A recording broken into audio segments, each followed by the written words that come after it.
Ako si Francis Riudique at narito ang mga napapanahong balita.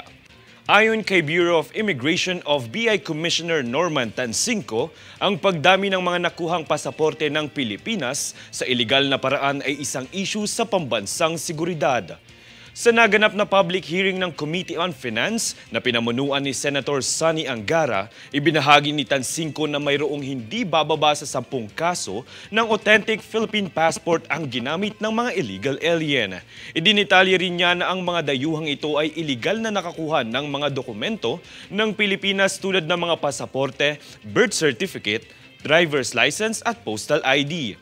Lahat ng mga dayuhan ay kinasuhan ng paglabag sa Philippine Immigration Act at kasama sa derogatory list ng BI.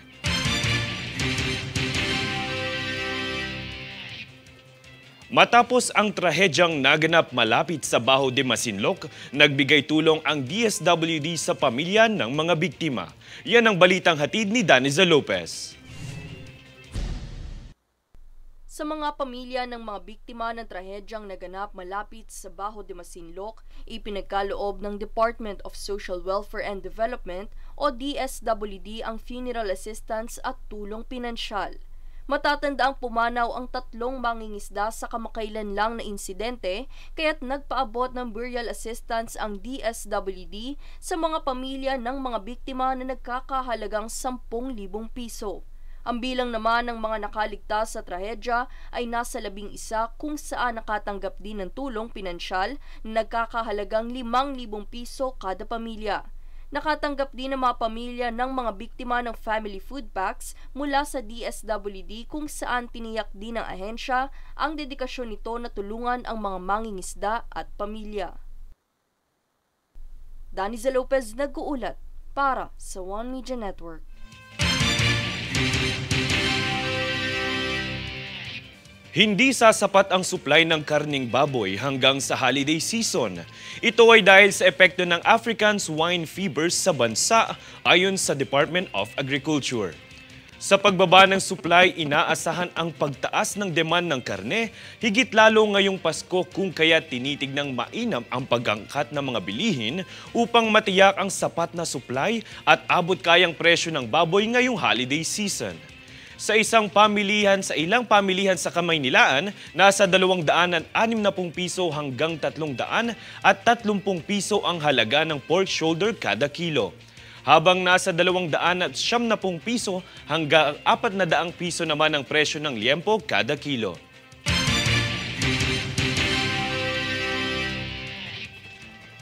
Kami ang boses ng pagbabago. Ako si Francis Riudique at ito ang News Force. Sa ulo ng mga balita, presyo ng bulaklak inaasahang tataas habang papalapit ang undas. Supply ng karneng baboy pinangangambahang hindi sasapat ngayong holiday season. Palagi ang pag-aayos ng DPWH sa mga daan at tulay, kwinestyon ni Senator Coco Pimentel. Dayuhang nagmula sa Colorado, banned sa bansa dahil sa sex crime. DFA kinumbinsi ang mga Pilipino na ipagpaliban muna ang biyahe patungong Israel. Filipino-Chinese community suportado si Philippine pole vaulter EJ Opiena sa Paris Olympics. Patas at pantay na balita, komprehensibong ulat para sa pulso ng masa. Ito ang News Force.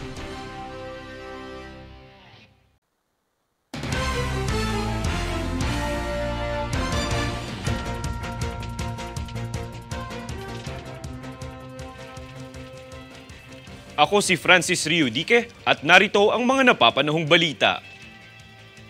Bilang pagbibigay-pugay sa ina ng Katipunan, planong ipatayo ang Women's History Museum sa dambana ni Melchora Aquino sa Banlat Road, Barangay Tandangsora, Quezon City.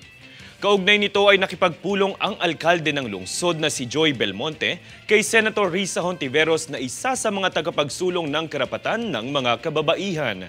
Ang museyong ito ang magsisilbing salamin ng kasaysayan upang may pabatid sa mga kabataan ang kabayanihang ginawa ni Tandangsora.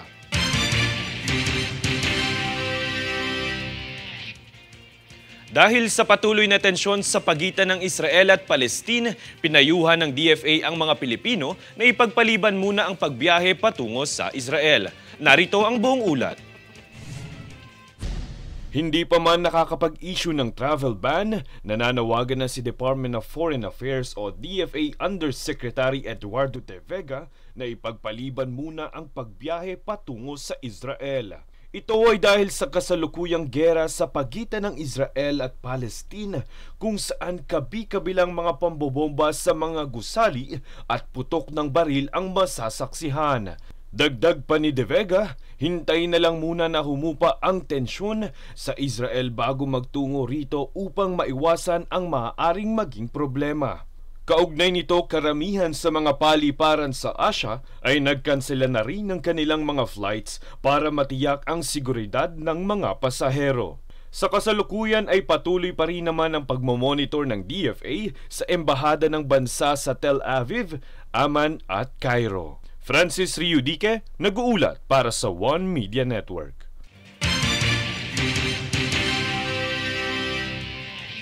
Upang mapatatag ng Department of Social Welfare and Development o DSWD ang suporta sa child adoption at alternative childcare, tinalakay ito noong 17 kaganapan ng Philippine Global Consultation Child Welfare Services. Ukol kay DSWD Secretary Rex Gatchalian, mahalaga na ipalaganap ang kamalayan ukol sa legal na proseso ng pag-aampon at foster care upang malaman ang kapasidad ng adoptive parents para sa bagong responsibilidad at iba pang mga patakaran ng maiwasan ang mga isyong makakagambala sa pagpapalaki ng bata. Pinahayag ng DSWD na ang nasabing talakayan ay nakatuon sa Republic Act No. 11642 na nagpapatupad ng mas simple at mas mabilis na paraan ng domestic adoption upang maprotektahan ang kapakanan ng mga bata.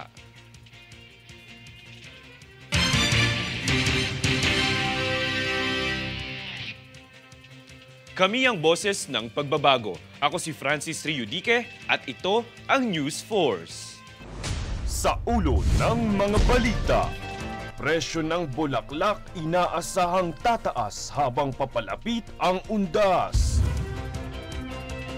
Supply ng karneng baboy pinangangambahang hindi sasapat ngayong holiday season. Palagi ang pag-aayos ng DPWH sa mga daan at tulay, kwinestyon ni Senator Coco Pimentel. Dayuhang nagmula sa Colorado, banned sa bansa dahil sa sex crime. DFA kinumbinsi ang mga Pilipino na ipagpaliban muna ang biyahe patungong Israel. Filipino-Chinese community suportado si Philippine pole vaulter EJ Opiena sa Paris Olympics. Patas at pantay na balita, komprehensibong ulat para sa pulso ng masa. Ito ang News Force.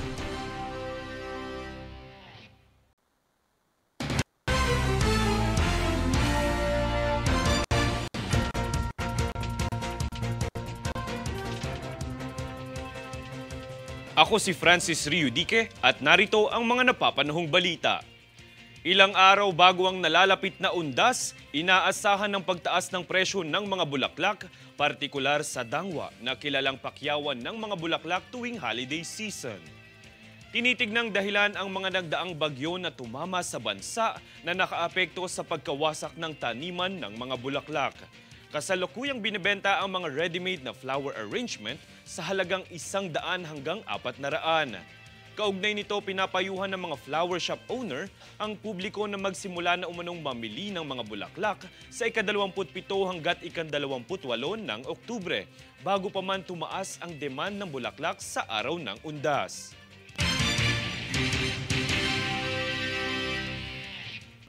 Sa pagdiriwang ng World Health Environment Day, itinanim ang mahigit 200 tree seedlings sa Puguis Communal Forest. Yan ang balitang hatid ni Daniza Lopez.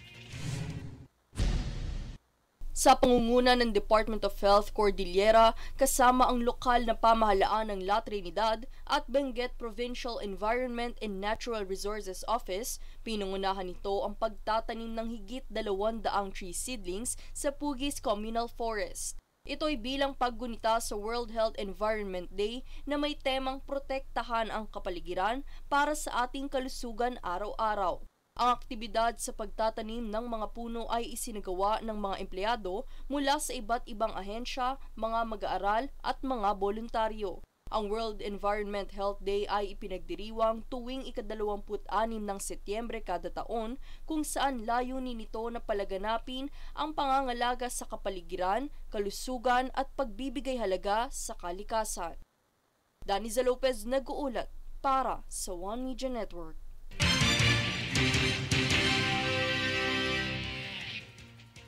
Idineklara ni Pangulong Bongbong Marcos Jr. ang ika-30 ng Oktubre na araw ng botohan ng Barangay at Sangguniang Kabataan Elections o BSKE bilang non-working day.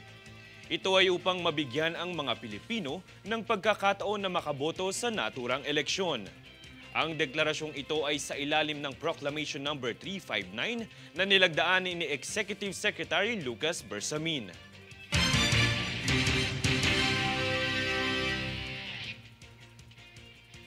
Kami ang boses ng pagbabago. Ako si Francis Riudique at ito ang News Force. Sa ulo ng mga balita, presyo ng bulaklak inaasahang tataas habang papalapit ang undas. Supply ng karneng baboy pinangangambahang hindi sasapat ngayong holiday season.